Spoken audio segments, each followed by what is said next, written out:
Subcommittee on Coast Guard and Maritime Transportation will come to order. I ask for unanimous consent that the chairman be authorized to declare a recess at any time during the hearing, and without objection, show that ordered.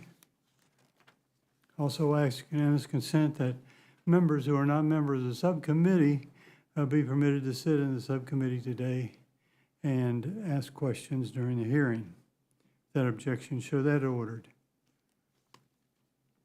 As a reminder, if you have a document to submit it to the House. Also, at documentsTI@mail.house.gov. I now recognize myself for the purpose of the opening statement for 5 minutes. Before we begin the discussion of the hearing topic at hand, I want to commend the Coast Guard for taking Operation Fouled Anchor and an investigation of sexual assault and harassment incidents at the Coast Guard Academy from late 1980s to early 2000s. As a grandfather of 13 grandkids, 13 granddaughters, I was horrified by the report, and the service must use the data gleaned from this review to better protect future cadets. However, like many of my colleagues, I urge the Coast Guard to share important service oversight actions with Congress as a routine matter of day-to-day operations, rather than being forced to do it by some sort of pressure. Turning now to the topic at hand today, our subcommittee received testimony on the Coast Guard's efforts to recapitalize its surface, air, IT, and shoreside assets. I'd like to welcome our witnesses, Vice Admiral Paul Thomas, Deputy Commandant for the Coast Guard for Mission Support, and Marie Mack, Director of Contracting and National Security at the United States Government of Accountability, the Accountability Office. Ms. Mack, I understand, is retiring at the end of next month, and this will probably be the last of the many congressional hearings you attended. This will be it. So I hope we'll make it memorable, but not too memorable. On behalf of the subcommittee, I'd like to thank your contributions for the last decade to the subcommittee's oversight on the national and the Coast Guard acquisition programs. Thank you so much. Appreciate that. In the spirit of today's hearing, we all wish you fair winds following the seas as you embark your next chapter. The Coast Guard is in the middle of a multi-decade recapitalization campaign to replace aging surface and air assets.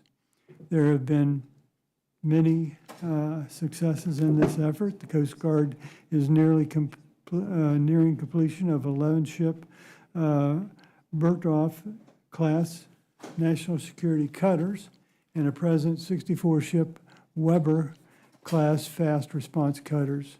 The Coast Guard has acquired 15 C-130s, long-range aircraft, 18 C-144s, and 14 C-27s, mid-range aircraft, and re-engined the MH-65 rotary wing aircraft. Are those still available? The service has also made significant investments in the shoreside facilities necessary to homeport these new assets, but many additional homeport and hangar upgrades are needed.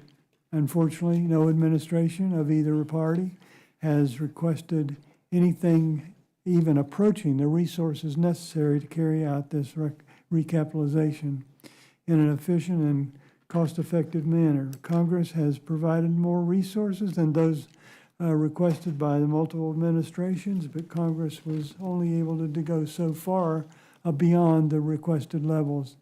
These paltry budgets dramatically stretch out timelines for these programs. Coast Guard says timeline has moved to the right. It has. Keeps moving. Program delays always raise program costs. They denied the implementation of the next in line programs. These delays also reduce the Coast Guard's mission and ability to as legacy assets degrade. In addition, older assets require greater maintenance and repair, and cost increases. Delays prevent the services from maintaining the shoreside assets, and they prevent the Coast Guard from meaningful participation in the ongoing digital revolution. Throughout the long saga, made longer by severity of constrained budgets, world and domestic events, and new evolving congressional and executive branch policy priorities, and rapidly changing maritime technology have all contributed to expanding the scope and requirements of the Coast Guard's mission responsibility. In short, we expect the Coast Guard to do more without giving them the resources to carry out their existing programs. This committee has consistently produced bills that authorize the amounts we believe are the minimum necessary to keep the service from falling behind. However, appropriations and administration budget requests then leave the Coast Guard at the dock, allowing mission capability creep downward while increasing maintenance and construction backlogs. Nonetheless, this subcommittee will continue to authorize and Procurement Construction Improvement Act at levels that would be at least keep the Coast Guard from losing more ground. This is not to say that the Coast Guard doesn't have acquisition problems, but by its own making. In the future, the committee hopes that the Coast Guard will use proven parent craft designs and design first, then build. The subcommittee looks forward to hearing today how the Coast Guard will upgrade and replace the aging shoreside infrastructure and antiquated IT systems, build its largest, expensive, exclusive single class of ships, and replace the rapidly aging H-65s over the next 15 years. So this is a lot longer than I thought it would be, so I'm going to stop there. That's plenty of stuff said already, and we just appreciate this opportunity. We have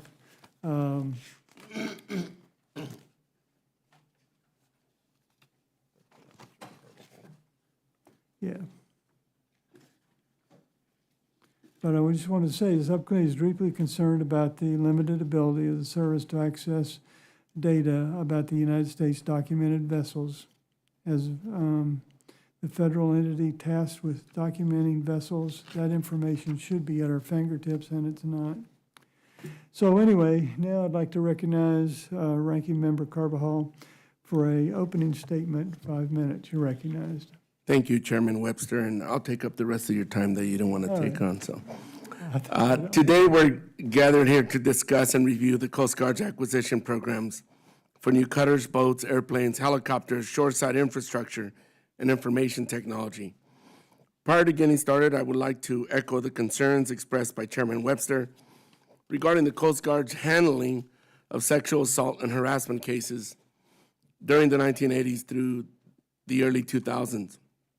The investigation itself, dubbed Operation Fouled Anchor, took place from 2014 through 2020. After the conclusion of the investigation, the Coast Guard then made the reprehensible and irresponsible decision to hide the investigation, and its findings from Congress and the American public as well. Victim privacy is a paramount concern, but choosing not to disclose to Congress the existence of the investigation and purposely hiding it from any reporting mechanism is shameful, to say the least. Earlier this week, Ranking Member Larson, Vice Ranking Member Skolton, and I sent a letter to the GAO requesting they review the Coast Guard's handling of this investigation and management of their sexual assault prevention, response, and recovery program. I look forward to getting answers and improving the Coast Guard procedures.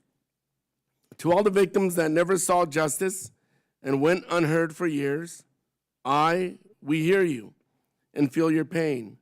You were brave for coming forward and deserve closure.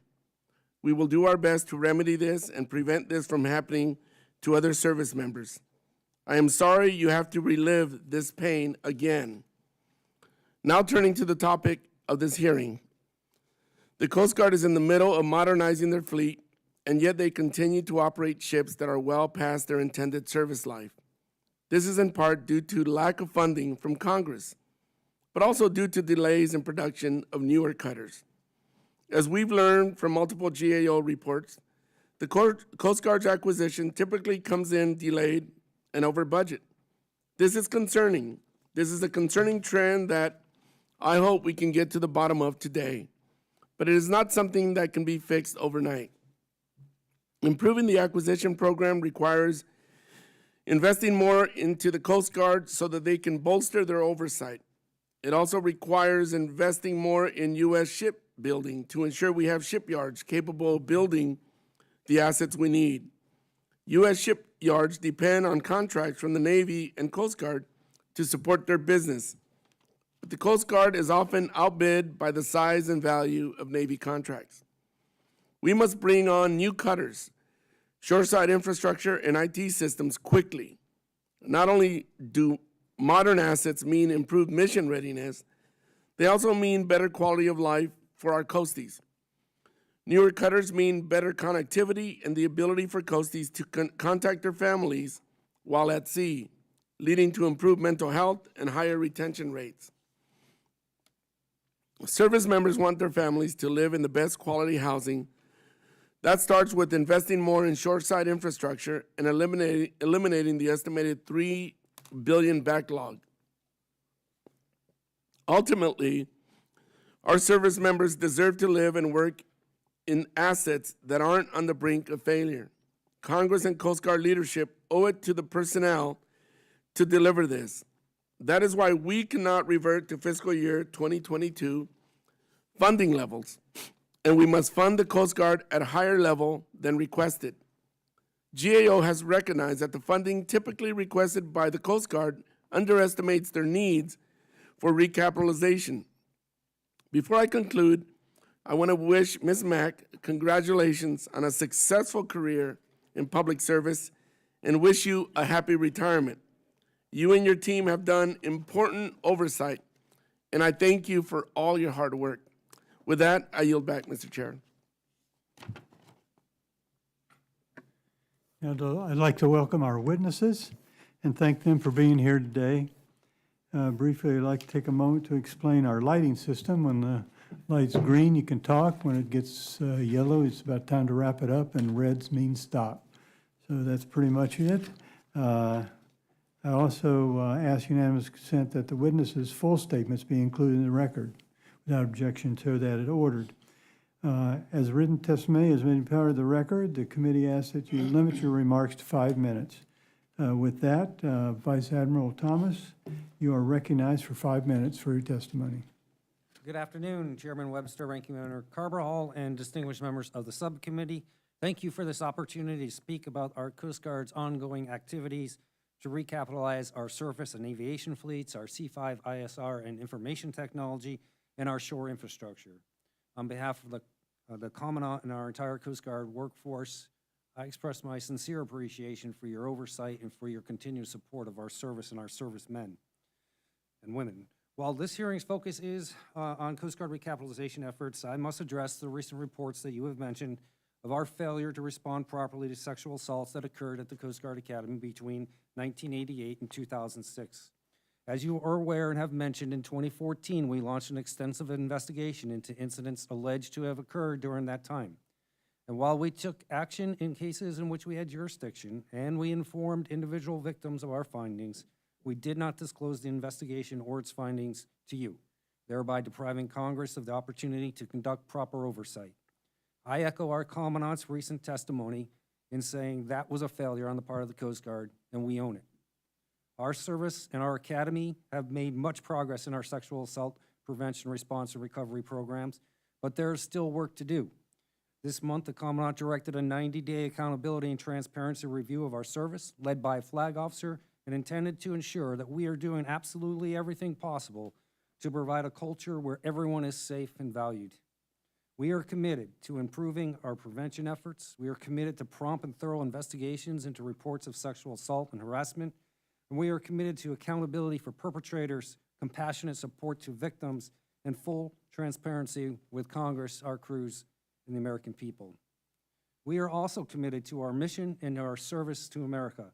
And with this subcommittee's continued support, we have made tremendous progress across our portfolio of acquisition programs and shore infrastructure projects. However, we face tremendous challenges in this regard. Lingering delays from COVID-19, continuing supply chain restrictions, a shrinking labor pool and industrial base, record inflation, and the sheer complexity of the ships, aircrafts, and systems that we are acquiring have resulted in risk to cost and risk to schedule across our portfolio. These challenges are not unique to the Coast Guard. Our fellow services, federal partners, and the private sector are facing them as well. To meet these challenges and advance the service's recapitalization efforts while properly planning for mission execution, we must have stable, predictable funding. Our Commandant has stated our Coast Guard must be a $20 billion organization by 2033. That means a 3 to 5% annual budget growth over inflation. Right now, increasing O&S costs caused by inflation reduce our ability to invest in recapitalization. Simply put, most of our recent funding increases go to running our service, not to recapitalizing it. Despite these challenges, we are operating or building our fleet of the future and delivering systems capability that will double down on our return investment. Our offshore patrol cutter Stage 1 contractor is poised to launch the first ship of that class this fall and deliver next year. I've visited the shipyard and climbed aboard that ship. These will be tremendous ships that have enduring value for our nation for years to come. And alongside the Navy, we are working with the new Polar Security Cutter contractor to accelerate detailed design and ensure readiness for full-scale production. This month, fabrication of the first prototype module will begin as we prepare for full construction next year. And we are excited that the design for the Waterway Commerce Cutter is progressing well, and we are on track to begin construction next year and deliver the first ship of that class in FY26. We're also delivering new and recapitalized aviation assets, including standardized missionization packages across our fixed-wing fleet. And with your support, we are upgrading and extending life on the H-65 and the H-60 helicopters while moving to a fleet of all H-60s as a bridge to the future vertical lift capability of the 2040s. The service continues to invest in home port upgrades to strategically pair the delivery of new and recapitalized assets with investments in our shore infrastructure. We are taking steps to address the extensive backlog of shore infrastructure projects, and we are committed to investing in these priorities to ensure world-class infrastructure for the world's best Coast Guard. Thank you for your efforts to provide our women and men in uniform with the mission capability they need to provide mission excellence to our nation. I appreciate the opportunity to testify, and I look forward to any questions you may have. Thank you very much. So next we have Ms. Mack, and you're recognized for 5 minutes for your testimony. Good afternoon, Chairman Webster, Ranking Member Carbajal, and members of the subcommittee. Thank you for your kind words and for inviting me here today to discuss Coast Guard's recapitalization efforts and for valuing GAO's work over the years. Thank you also to the Coast Guard for recognizing our role and working with us to improve mission capabilities, how mission capabilities are acquired and delivered. I first testified before this committee on the same topic back in June 2017. As I reflected back from then to now, there are two constants. One, there is no doubt that these efforts to recapitalize continue to be critical for the Coast Guard to conduct its missions. Two, unfortunately, the Coast Guard's highest priority acquisition programs continue on without sound business cases. A sound business case balances the necessary resources and knowledge needed to transform a chosen concept into a product. Our most recent reports on the Offshore Patrol Cutter, OPC, and Polar Security Cutter, PSC, indicate that the Coast Guard is not on track to deliver new ships on time or at initial estimated cost. This is because without requisite knowledge, they continue to make optimistic assumptions about what they and their contractors can achieve.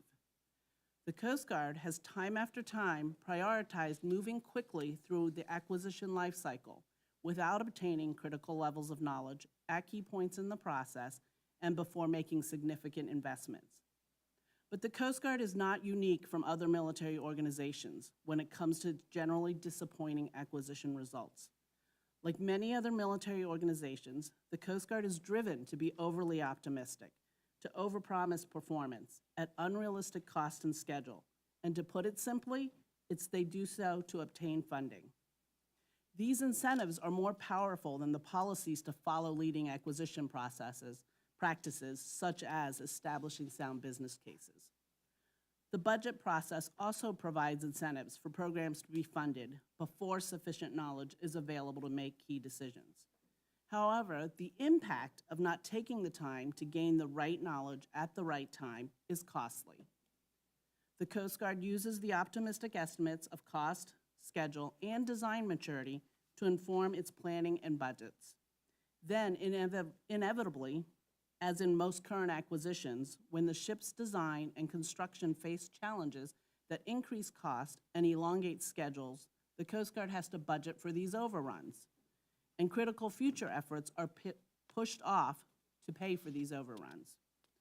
The lack of sound business cases is also showing up in significant cost growth to sustain its existing assets. The Coast Guard has spent hundreds of millions of dollars on extending the older assets' service lives so that missions can be performed while waiting for the new assets. If this continues, affordability concerns will also continue. The Coast Guard can continue to remain in this reactive mode, delaying and reducing its capabilities slowly over time. But this is not an optimum approach, to say the least. As the Coast Guard continues modernizing its fleet and sustaining existing assets for much longer than planned, it is important that it develop sound business cases as part of a more strategic and comprehensive approach to managing its acquisition portfolio. Congress also has a role in demanding realistic business cases through the selection and timing of the programs it chooses to authorize and fund. What Congress does with funding sets the tone for what acquisition practices are acceptable. Congress could consider putting requirements in place to drive better acquisition behavior. For example, it could require the Coast Guard to fully complete design before shipbuilding construction starts, which is now what the Navy's required to do. This culture of undue optimism when starting programs really needs to shift away from the unrealistic business cases and instead focusing on sound practices. Without this change, taxpayers are left holding the bill, and operators must make do with aging assets when acquisition programs fail to deliver as promised. Chairman Webster, Ranking Member Carbajal, members of the subcommittee, this completes my prepared statement.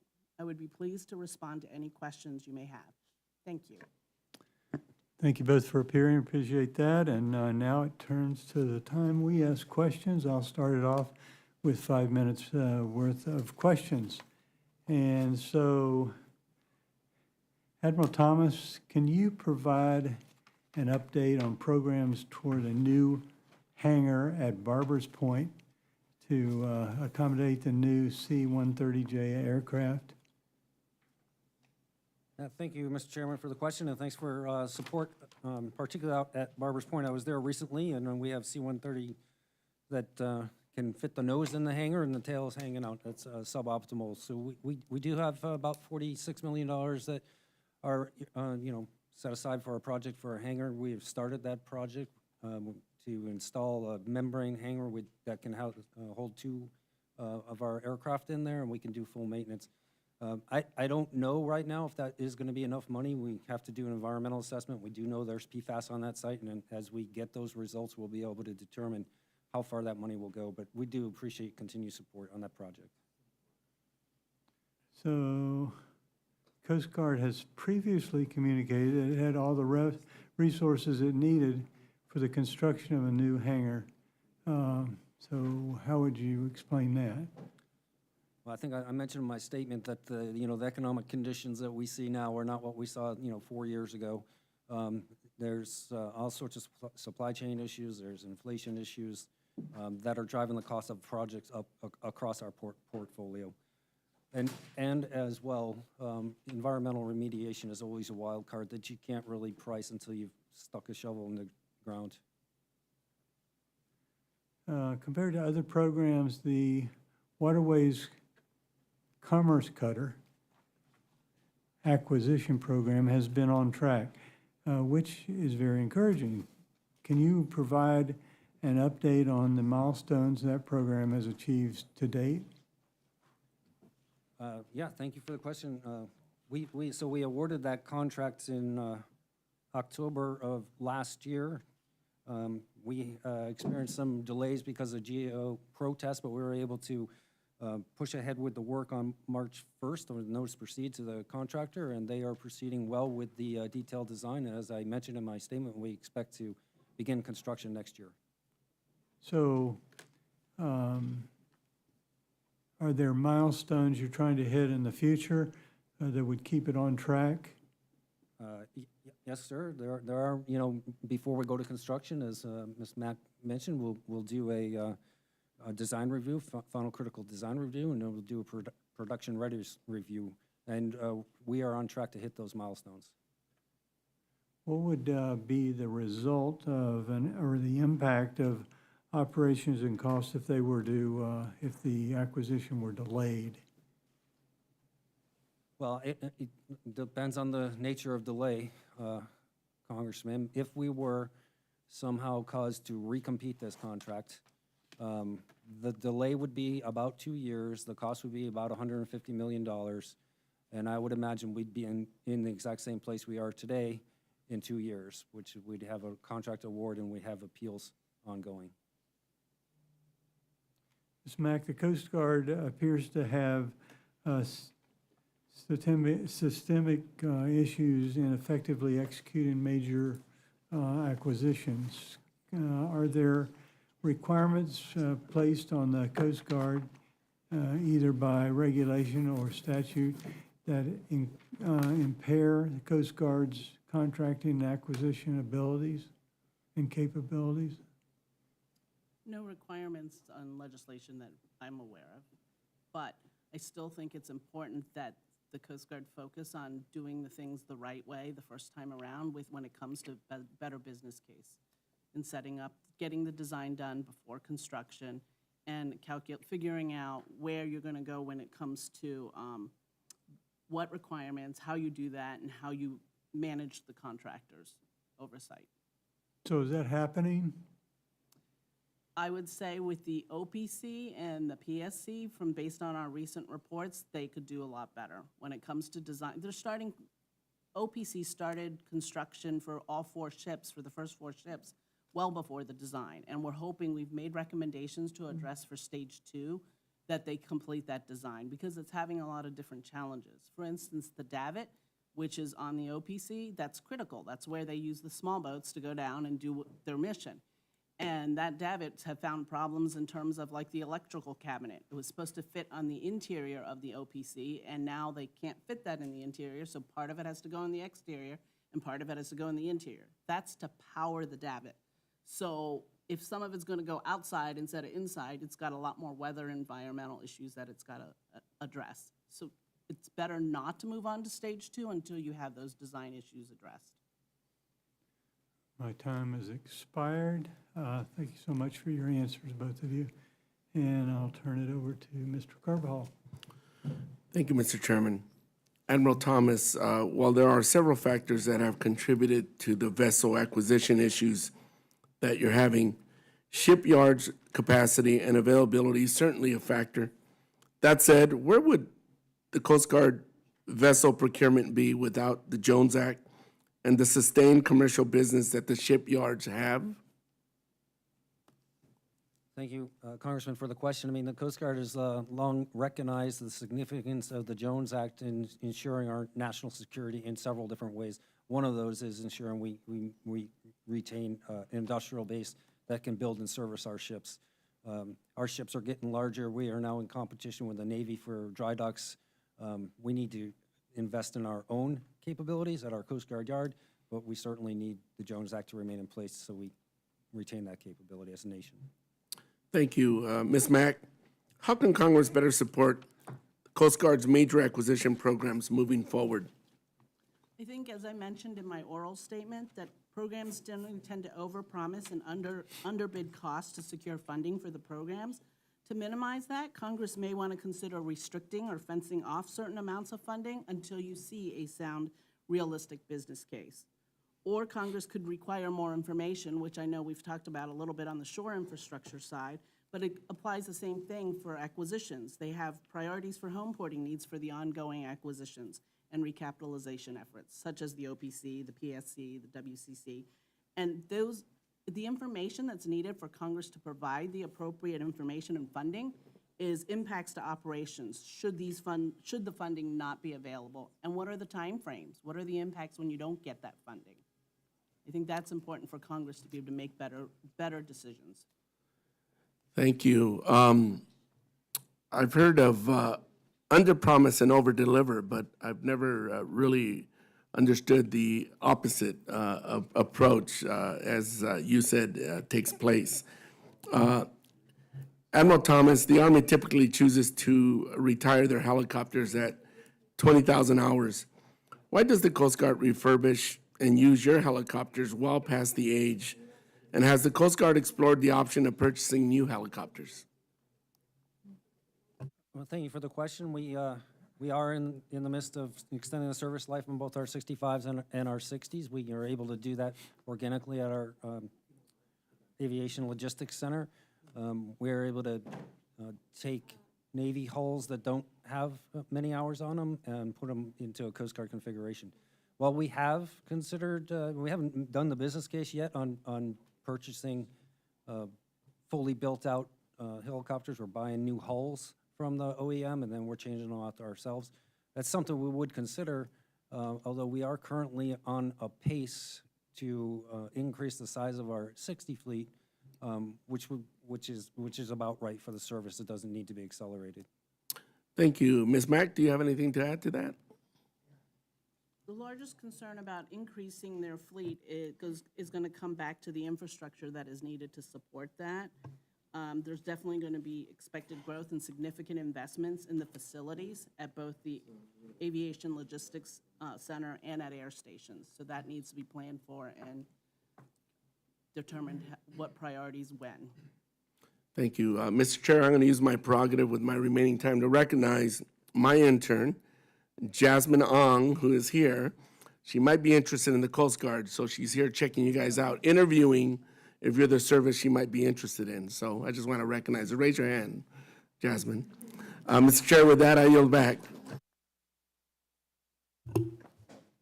Mr. Babin, you're recognized for 5 minutes. Thank you, Mr. Chairman. I appreciate that. And also thank Admiral Thomas and Ms. Mack for being here.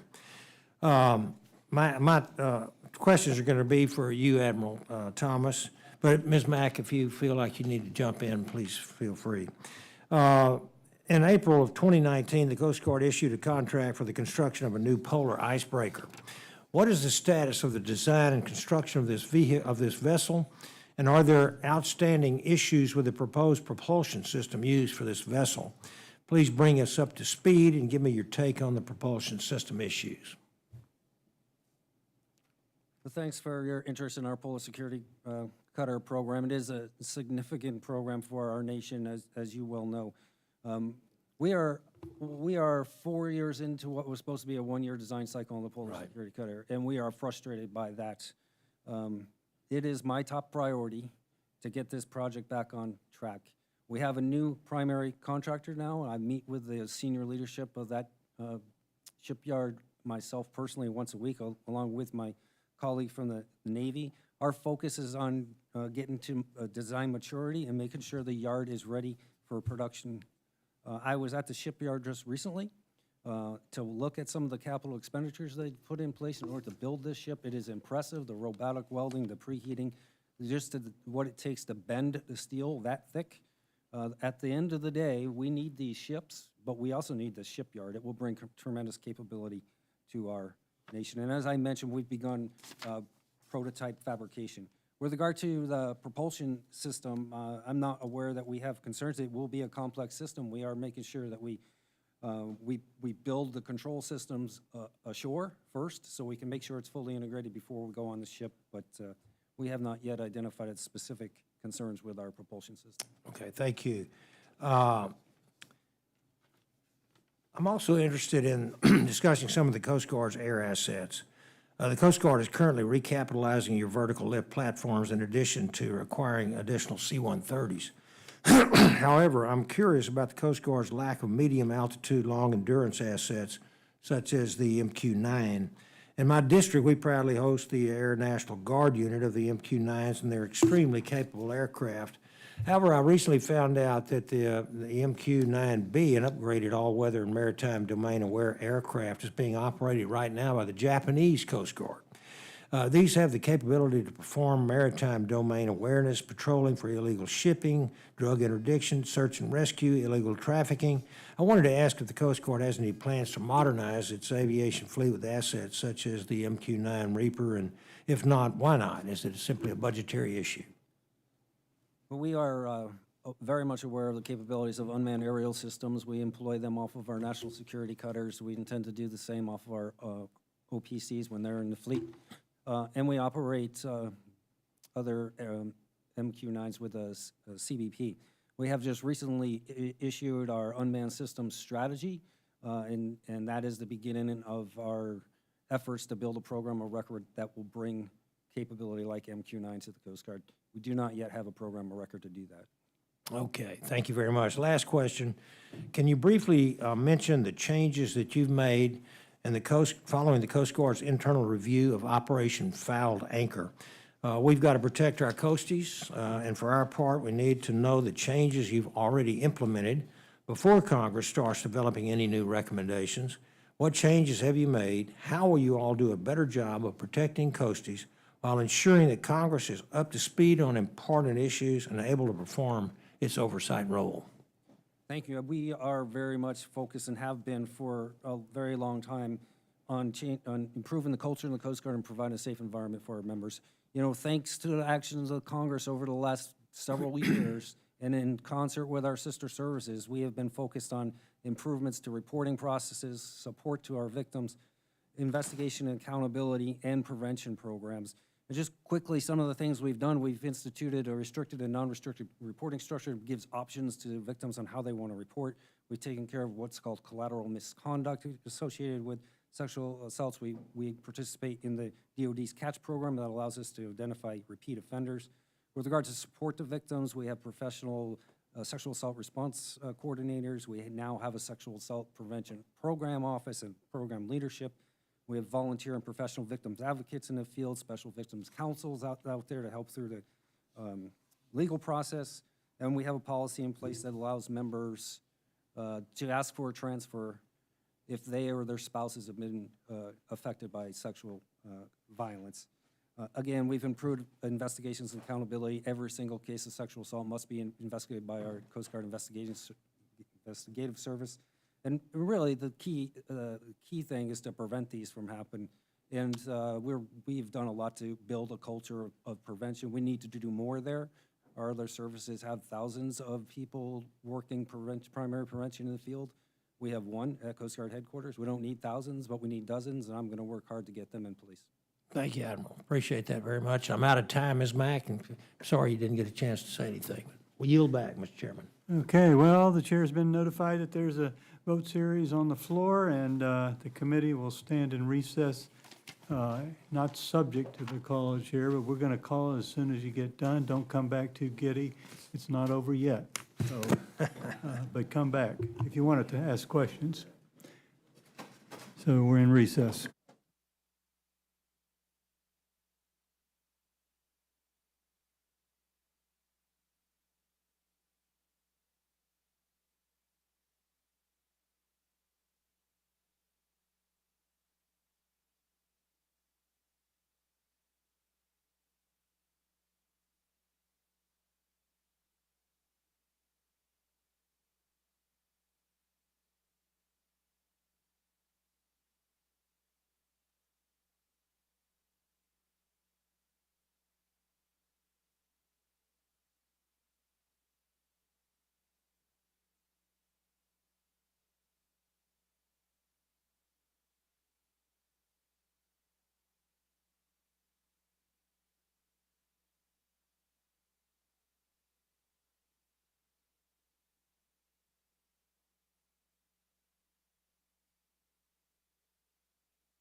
Thank the witnesses for staying, and we're back at it again. Maybe we'll get done here. Mr. Ezell, you're recognized for 5 minutes. Thank you, Mr. Chairman. Vice Admiral Thomas and Mrs. Mack, thank you for being here today. From protecting our ports and waterways to assisting our communities during hurricanes, the Coast Guard is an indispensable asset to southern Mississippi. I proudly represent Port Security Guard 308, the Gulfport Coast Guard Station, and the Coast Guard personnel at Pascagoula Naval Station. I also take pride in representing the shipbuilders of southern Mississippi that build many of the world-class vessels the Coast Guard sails every day. One of these vessels being constructed is the Polar Security Cutter, which is essential to the project of our sovereignty in the Arctic against our adversaries in China and Russia. I have spoken with the shipyard in my district constructing these vessels, and they have assured me they are working diligently with the Coast Guard to expedite the program. It brings me pride to say the workforce of southern Mississippi will be responsible for building the most superior and technologically advanced polar cutters in the entire world. In addition, the Legend-class national security cutters utilized by the Coast Guard are built in my district at Ingalls Shipbuilding. This cutter has been referenced as the most capable and advanced cutter in the Coast Guard's fleet. Vice Admiral Thomas, how vital has that Legend-class cutter been in the Coast Guard's operations? Well, thank you for your support of our people in your home state and your district. I know they really enjoy seeing you. Look, the national security cutters have been game-changing. They've been game-changing in our interdiction missions. They've been game-changing in our missions in competitive space with the Chinese and others. So very, very capable ships. We've been very happy with them, and we really, really appreciate your support of that program. Yes, sir. Thank you, Admiral. I do have some concerns regarding the MH-65 replacement program. The Coast Guard plans to replace the MH-65 fleet with a notably smaller number of MH-60s. This approach is centered on the fact that the 60s are larger helicopters with a longer range. However, I worry that downsizing the fleet would dangerously limit the Coast Guard's ability to respond to simultaneous emergencies like those that come after hurricanes. Can you assure me that the new fleet of less MH-60s will have the same response capabilities as the current mixed fleet? So our current fleet of approximately 146 rotary wing aircraft split between the 60s and 65s, roughly a third 60s and two-thirds 65s. We will transition to all 60s at least 127 aircraft. That number is not set. That's a current program of record. We are currently required to do a review of our aircraft laydown by the NDAA, and that work is ongoing. Thank you. I also have some concerns with the Coast Guard's intention to have that single model helicopter fleet. Last year, we saw the Army ground its entire fleet of Chinook helicopters due to engine fire concerns. If an unfortunate event like this were to happen with the 60s in the future, the Coast Guard might be left with no helicopter capabilities. Moreover, I believe there are multiple air intercept missions where a smaller helicopter would be a more practical platform. Vice Admiral, can you explain why you think a single model helicopter fleet is advantageous for the Coast Guard? Yeah, again, thank you for the question. I mean, there are a lot of advantages to operating a single fleet. It's easier to maintain them. It's easier to train people. You have full cross-decking of crews. You know, I can't put a 65 qualified crew member on a 60 right now. And in the 60 is of aircraft that all of our sister services operate. There's thousands in service. Our Airbus helicopters, we are the largest operator of those helicopters right now. So we think the right thing to do is to move to a single rotary wing fleet. Thank you. Thank you, Admiral. Mr. Chairman, I yield back. Mr. Auchincloss, you're recognized for 5 minutes. Thank you, Chairman. Ms. Mack has laid forward in her written testimony very substantively and specifically examples of the over concurrence of technology development, design, and construction that seems to be a feature of the last 15 years in the Coast Guard, and has, I think, been a primary driver, Ms. Mack, if you would agree, in the cost overruns and delays. Yet, Admiral, you've been mostly pointing to exogenous factors, inflation, supply chain snarls, workforce, as being the primary reason. Of course, everyone's facing those issues. Would you accept that some of this is endogenous, that some of this is because of Coast Guard decision-making and over concurrence of those issues? What I would accept is the premise that if you want to drive risk to cost and schedule during construction to zero, you don't start until you have 100% design. The problem is we have to manage more than just risk to cost and schedule during construction. We have to manage the operational risk. We have to manage the financial risk to the contractor. And in both cases that Ms. Mack talked about, those contractors would go broke if we were not able to begin construction with a well-developed design, but not a fully developed design. So then, in particular, in her written testimony, she has the example with the offshore patrol cutter that the GAO recommended that you wait until the davit gets to TRL 7 before starting construction on OPC 3, and that the Coast Guard actually concurred, but now the Coast Guard has started construction on OPC 3, and the davit is not at TRL 7. What explains that? But again, we would love to have all of the critical technology at TRL 7 before we begin construction. We have a mitigation plan for the davits, and we're comfortable enough with that mitigation plan that we need to move ahead with the construction. The nation needs these ships. I agree that the nation needs the ships, but it sounds like the nation's not getting these ships, partly because the technology development is underdeveloped relative to the design and construction timeline. So we're all in a hurry here, but it doesn't seem like we're going, there's an old saying in the Marine Corps, slow is smooth, smooth is fast. And it seems like we're not being very smooth here, and hence we're not being very fast. So we're confident that the davit will be at the right TRL level when we need it on the current construction timeline. Ms. Mack, are you confident in that? No, obviously not. That's why we made the recommendation that we did. I mean, in general, when it comes to acquisitions, accelerating plans without the appropriate knowledge is going to cause a lot of rework and extend your schedule anyways. It does not equate to the ability to deliver on those plans. And has that rework leading to delays been a feature since 2007 of the Coast Guard procurement plans? I would say as far back as I've been looking at them since 2017, yes. And now it seems like we're seeing the same thing with the polar cutters here, where design is not yet complete prior to construction for the lead ship, in line with the recommendation that you have made. Admiral, what are the reasons why you're confident that even though you are more concurrent than has been recommended, that you're going to be able to do it? Well, again, there's a lot of risks that we are balancing. I agree, if we want to drive risk to cost and schedule during construction to zero, we would probably not begin construction until we had 100% design. But we have mitigation measures in place. We've authorized a number of special studies that allow the contractor to understand what it's going to take to build this ship with this material that they never worked with before. We've helped them with capital investments that will allow them to work with the material with things like robotic welders and induction heaters for the material.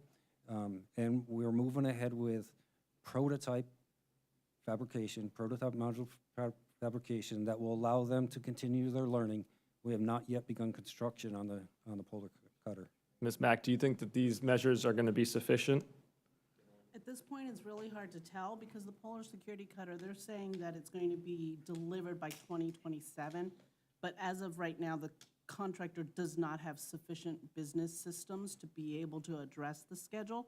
So it's optimistic. We don't think the data is very accurate at this point. So until we get a little more accurate data, we don't know if they're going to be able to meet that timeline either. I mean, back in 2018, when we looked at it, we were supposed to have an icebreaker, a polar, heavy polar icebreaker by 2024. Right. Admiral, I would submit that it seems like the Coast Guard is not fully internalizing the lessons of the last 15 years. Is there a big learning that you have taken forward from what's happened in the last 15 years that you were going to adopt to do things differently? Well, let me just address the delivery schedule. We are currently doing the work with a new contractor to re-baseline this project so that we can truly understand cost and schedule. And we will have those numbers. There's no question the schedule has slipped, probably into at least 2028, and the cost will rise. But what's your biggest learning over the last 15 years that you're going to do differently? I think Ms. Mack hit on what needs to be done differently in terms of how funding comes to the services for major acquisition. But why would we say more money is the answer when part of the problem clearly is in the concurrency of technology development, design, and construction that Ms. Mack has pointed out? That's not a money problem. That sounds like a program management problem. Again, the issue of managing risk across the entire acquisition as opposed to managing only risk associated with cost and construction or cost and schedule during construction is the challenge. Chairman has been indulgent. I appreciate it. Thank you. Well, gentleman yields back. No one else is here to ask a question, but I've got one. Just one more. Turning to the Offshore Patrol Cutter Program, the Coast Guard has long stated that after completion of the initial ship in the class, it must build 2 per year in order to limit the loss of mission capabilities as medium endurance cutters go offline. The fiscal year 2022, 2023 capital improvement plans envision that full rate of production will happen. Is that going to happen? That's the real question. Well, the full rate of production will happen for stage 1, which will be delivering cutters on a 1-year centers. In stage 2, we will reach a full rate production of 2 per year. And from what I have seen of that particular shipyard, they may actually produce more than that. But your concern about the medium endurance cutters is a valid one. Last year, we lost about 3.5 cutters worth of time due to unscheduled repairs, which is why it's so important that we get the OPCs into our fleet. Do you have anything to add to that, Ms. Mack?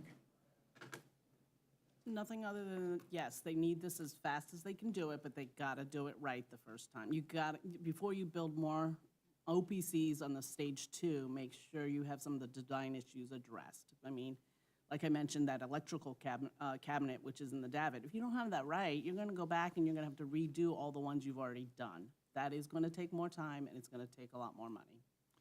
Thank you so much. Well, I don't think there's any other testimony and any other questions. Do you have any other question? I gave you a little extra time. I just want to let the Admiral one more time. Is the biggest learning of the last 15 years on your design, tech development, and construction process really just that you need more money? There's no other learning that you want to present to Congress? I think the biggest learning that the Coast Guard's had in our acquisition history has to do with system integrators and the use of system integrators, which we tried and we will never do again.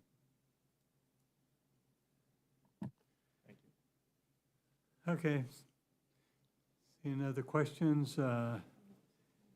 Thank you, vote for appearing. Appreciate your testimony, and I ask unanimous consent that the record of today's hearing remain open for such time as our witnesses have provided answers to any questions that may be submitted to them in writing. Without objection, show that ordered.